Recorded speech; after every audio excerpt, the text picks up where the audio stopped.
आमचे नवनवीन व्हिडिओ पाहण्यासाठी व्हिडिओ खाली दिलेल्या सबस्क्राइब बटनवर क्लिक करा आणि हो, या घंटीला क्लिक करायला अजिबात विसरू नका। जिल्हा परिषद अध्यक्ष प्रकाश निकम यांच्या हस्ते मोखाडा बांधकाम कार्यालयाचे भूमिपूजन समारंभ संपन्न।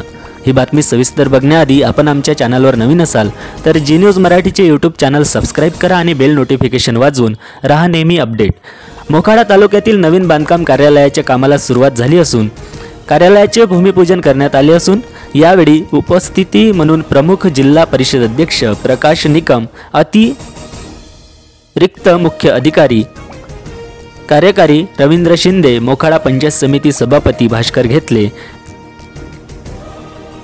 उपसभापती प्रदीप वाघ, गट शिक्षण अधिकारी कुलदीप जाधव, तालुका वैद्यकीय अधिकारी भाऊसाहेब चत्तर, जिल्हा परिषद सदस्य कुसुम झोले, पंचायत समिती सदस्य युवराज गिरंधळे, लक्ष्मी भुसार, तालुका अध्यक्ष संतोष चोथे, प्रमोद कोठेकर, विठ्ठल चोथे, देवीदास काकड, शाहरुख मनियार व सर्व कर्मचारी उपस्थित।